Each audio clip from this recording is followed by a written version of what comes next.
Hi, everyone. Judge Andrew Napolitano here for Judging Freedom. Today is Thursday, November 13th, 2025. Matt Ho joins us now. Matt, a pleasure, my dear friend. I want to talk to you at some length about what you perceive is going on in Europe with the disputes over seizing Russian assets in European banks and who's paying for what that's ending up in Ukraine. But before we do, some of the events of this week cannot escape my inquiry.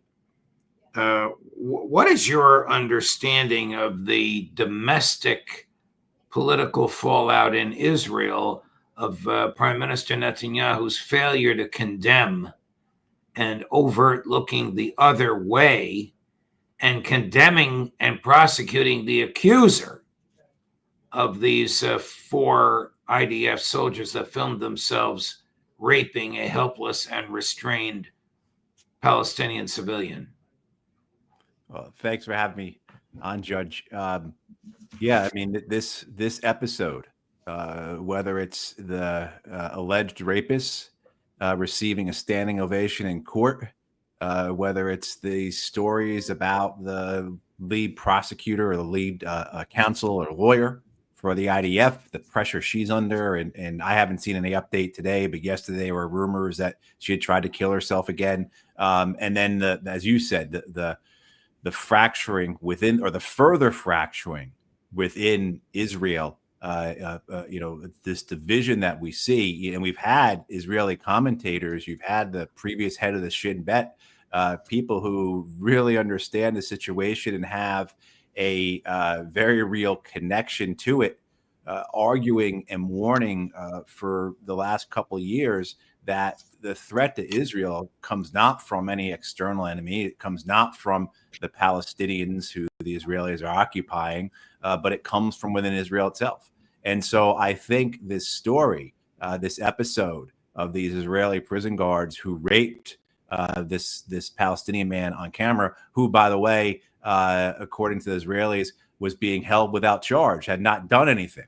And it's just one of the many who we know have been raped. The Palestinian Center for Human Rights just put out a report this week.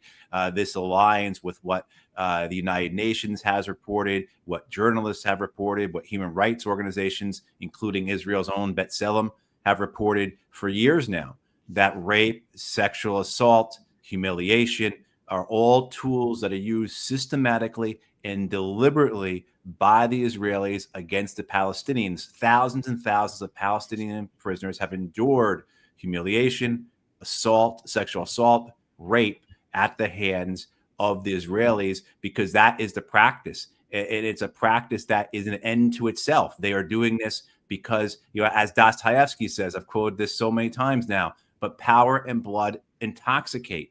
And this tyranny that exists against the Palestinians by the Israelis, this episode in particular, it shows the broader issue here. It shows the monstrosity that Israel is. So I think these divisions, this fracture, the concern about a civil war in Israel, this all comes from the reality of how Israel has existed and carried out itself over these last decades, that it is a nation of tyranny. It is a nation that is cruel and unjust. And its treatment of the Palestinians, its occupation, its apartheid, its genocide, is ultimately what will be Israel's own undoing. I mean, this may sound absurd, but I have to ask it. Is rape legal in Israel, or is it just matter the ethnicity of the victim? Well, it certainly seems that many in Israel, Judge, feel that it should be legal. If you recall, when this tape first emerged about a year and a half ago, there were riots. People attacked the prison itself, trying to ensure the safety of these prison guards. There were essentially, again, riots in the Knesset, where Knesset members, some members of the Israeli parliament were violent in their support of the right of Israeli soldiers, Israeli prison guards, Israeli authorities to rape Palestinians. So there's a very large segment within Israel that sees itself as, that sees itself as having this right to do as it wishes, this entitlement. And this is what comes from any form of supremacy.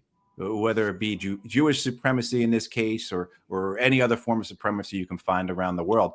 And then to tack onto that, you have the internal contradictions of Israel itself.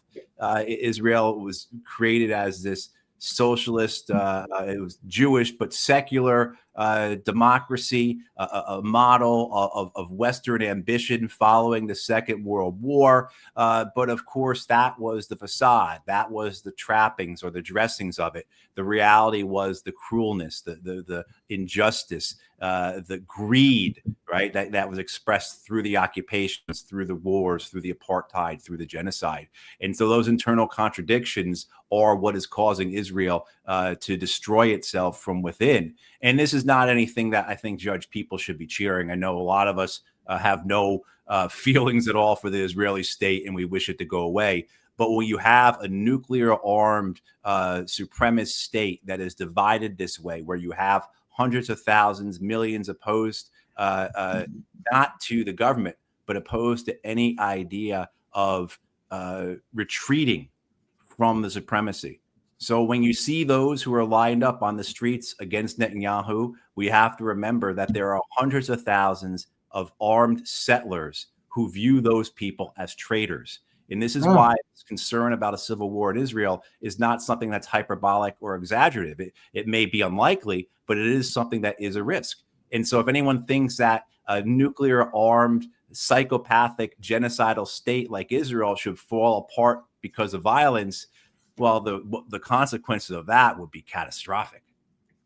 Is rape cultural in the IDF? Do they just talk about it, boast about it, look forward to it, assume they have the right to it? I mean, Max Blumenthal says that Netanyahu is afraid to condemn the rape because of his problems with reservists. Certainly, I think the issues with Israeli manning of their militaries, the fact that they're scaling back on the use of reserves, at least as it was reported in the last few weeks, because of the issues of having those men and women show up, let alone the broader issues to the Israeli society and its economy from having hundreds of thousands called up out of a relatively small population of 8 million or 9 million or so. I'll say this too, Judge. This is an aspect of militarized culture. This is what militarism leads to.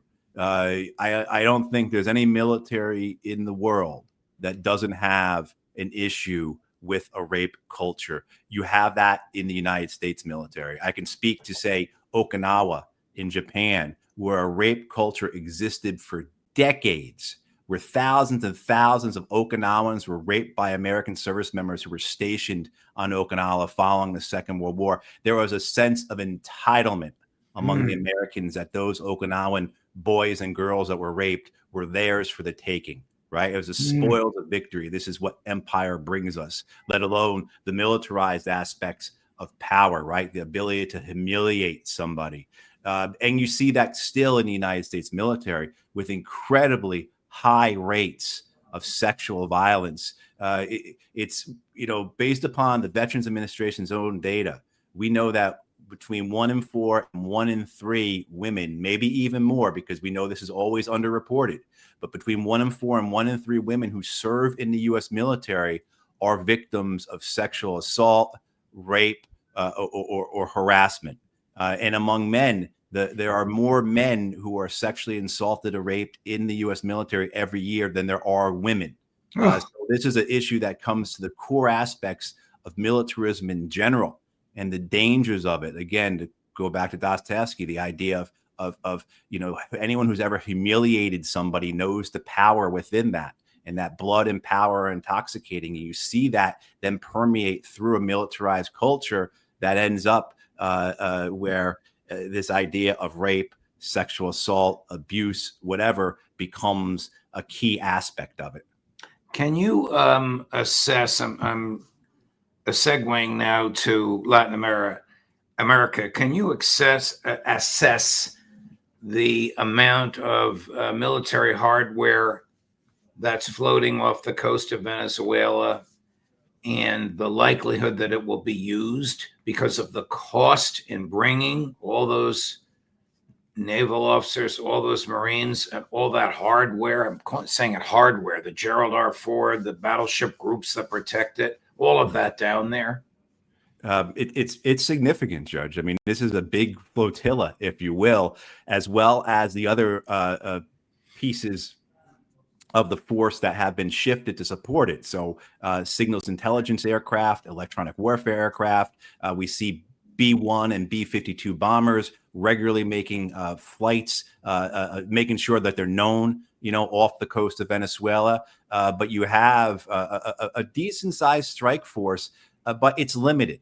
You'll see in the news a reference 16,000 Marines and sailors as part of this. Only about 2,000 of them are actually able to go ashore.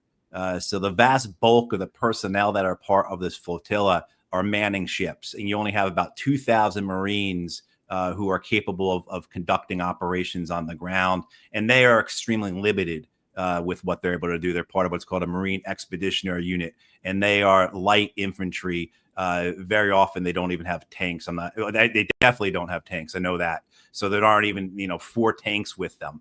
There's nothing that's heavy. So the ability of that force to go ashore and hold ground is extremely limited.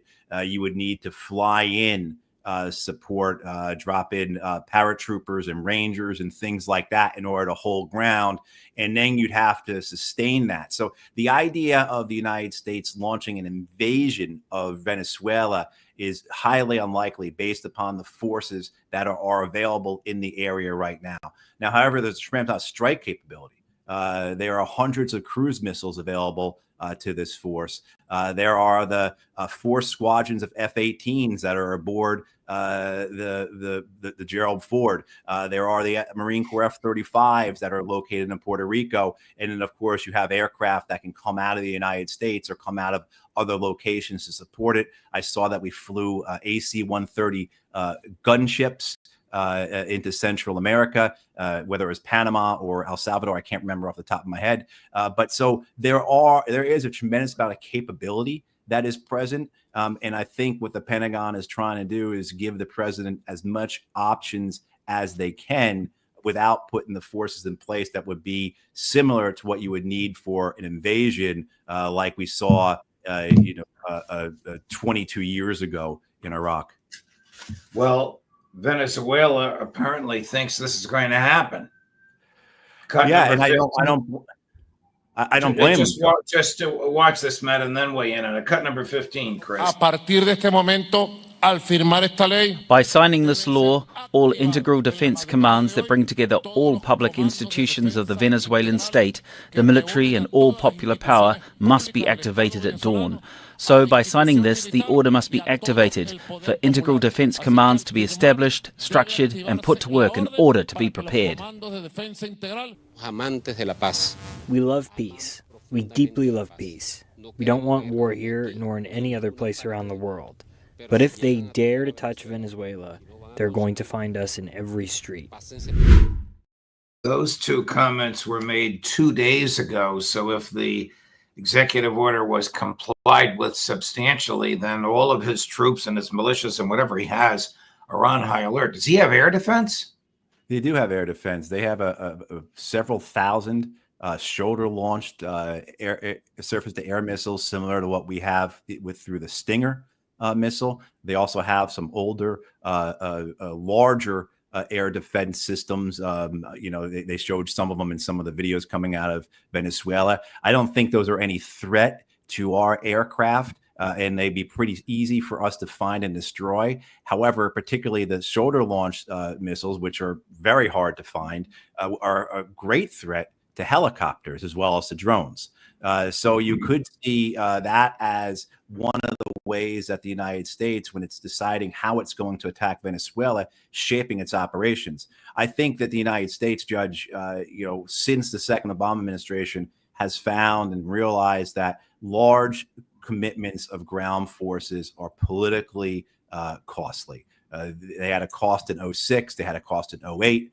Donald Trump beats Hillary Clinton in 2016. There's evidence, there's research, there's studies that show this because of the Iraq War, right? So this idea of having large ground troops occupying a place, taking casualties, Americans coming home in body bags, et cetera, that is too politically costly. So then you think, what would they do? Well, we're looking at airstrikes, try and attack Maduro's military, try and, assassinate his key people, assassinate him himself, maybe even be so bold to send in special operations to do a kill capture mission on Maduro. So there are plenty of options for the Americans here short of invasion. The danger in all this, too, is just not confined to Venezuela. You've already seen Maria Machado, the Nobel Peace Prize winner and the heir apparent, according to the Americans, to Maduro's seat. She's saying, once you liberate us here in Venezuela, then you're going to go on and you're going to, the Americans will go on and liberate Nicaragua and liberate Cuba. And there are certainly those like Marco Rubio who are in favor of that, who believe that that's the right course of action. But you also have this other danger, too, that the support for someone like Machado, the support for the Venezuelan operation through military means, that's only going to embolden other groups throughout Latin America. So if you're particularly a right-wing organization in Central America, South America, you may see the Americans attacking Venezuela in order to put Machado or someone else into power as the right pathway for you as well. You may say, you know what, we need to show the Americans that we should be supported. We're worthy of their support. And so we've already seen such type of actions in Latin America, particularly, say, referencing Brazil just a couple of years ago, where there was the coup there. So there's this risk that it spreads, that whatever we do in Venezuela is metastatic and it's malignant. And history tells us this will be the case. Right. Look at Vietnam; it spreads into Laos and Cambodia. Right. Look at Afghanistan; it spreads. I mean, look at Iraq; it spreads into Syria. I invite people to, in the comments, there's a place where the United States has done such things where it hasn't spread, to please enlighten me, because I can't think of any. Right. Let's jump across the Atlantic. Are NATO countries using their own funds and directly paying American arms manufacturers, the military-industrial complex? And are those arms manufacturers then just shipping what's been paid for to Ukraine? This is what the president claims. Do you understand this to be accurate? I believe that is accurate, Judge. I haven't seen anything to contradict it, but that doesn't mean it's not. That's what the president, that's what this administration wants to do. They see that as the best way of pursuing this proxy war against Russia. I believe it'll be the template for this administration and any successor administration for future proxy wars. Get the cost off of the United States, get the real max benefits of having a proxy war by actually making a buck off of it. I mean, that is absolutely, as we used to say in the Marine Corps, if you're able to ride the phrase was riding the gravy train with biscuit wheels. I mean, if you can engage in a proxy war and make money off of that, then my God, what a racket. Smedley Butler didn't know a tenth of it if you're able to now do it this way. But, certainly this idea of the Europeans paying for the weapons and then utilizing them. The whole issue, though, Judge, is that we just can't produce the weapons. We can't make them fast enough for the Ukrainians to use. We can only produce 600 Patriot missiles a year total, and everyone around the world wants Patriots, including all our forces throughout the Middle East that fired off all their Patriots defending Israel over the last 2 years. Are the Europeans doing this willingly, amicably, and fairly, or are some bearing more of a burden than others? The entire EU is bearing a burden on this. So while the EU is suffering with wage inequality, wealth inequality, housing problems, healthcare issues, immigration issues, etc., they're choosing to, their leaders are choosing to prioritize militarism, or choosing to prioritize war making. You had last month Ursula von der Leyen in a statement in a press conference say the two priorities for the EU going forward are to build our armies and to win the war in Ukraine. Well, winning the war in Ukraine, as we know, is impossible. And building your armies then for what? At the expense of continuing to deprioritize your people, continuing to not invest in your own infrastructure and economies. So, the reality is that throughout Europe, in the leadership circles among the ruling class. They see that maintenance of the status quo is the most important thing for them, even though their people are suffering. And in their mania, they believe that the way to maintain the status quo is to have some external army, is to have an external enemy, is to have some great boogeyman to have to fight, is to be able to, as the Democrats here in the United States would work, juxtaposition themselves in a war of democracy versus authoritarianism. Remember the very first campaign ad the Joe Biden administration runs for his reelection campaign in September of 2023 was Joe Biden going to Ukraine, Joe Biden, the wartime president. And that's the same, right? That's the same political identity that Starmer, Macron, Merz, all these leaders who have less than 1/4 of their population supporting them believe is the best way forward. So regardless of whether or not how they're going to pay for these weapons, it's a ruinous path. Either they don't have the money to pay for it, which is what most of us believe, and they're going to go further into debt, or they do have the money to pay for it, but that still means that they're prioritizing, this adventure in Ukraine and the militarization, the buildup of their armies over investing in their people. And they can't agree on whether or not to seize Russian state assets in European banks because most of it is in Belgium, and the Belgian prime minister says, forget about it. We're not going to endure this lawsuit. Right, exactly, because it's clearly illegal. It's clearly illegal. It's clearly theft, but they talk about it. Even Trump talked about it as, quote, you ready for this? Creative financing. Creative financing. Is a robber going to say to the police, I didn't steal that money? It's creative financing. Well, it gets it's even worse, Judge, the insanity of it all. So last month when this was being discussed, this idea of this $165 billion loan to Ukraine from the EU, the chair of the EU budget committee, he says it is essentially, and we don't have to worry about this. We don't have to put this in the books as we would a normal loan, because this money is all going to be repaid to us by the Russians when they lose the war. This is all going to be part of the reparations Russia will pay after they lose the war. This is the thinking in Europe, this fantasy, this delusion that somehow they're going to win this war in Ukraine, so they don't have to worry about giving the Ukrainians $165 billion because the Russians will pay them back when the Russians lose. I mean, if you put this into a script of a movie or a novel, no one would watch or read it. It's so fanciful. It really is. It really is. And the terrible thing about it, right? The thing about that haunts us. I know it haunts you, Judge. Folks watching, is that how many men died today in this stupid, worthless war, right? How many thousands have died this week? And you see how the leaders of these countries that are egging on Ukraine to destroy itself.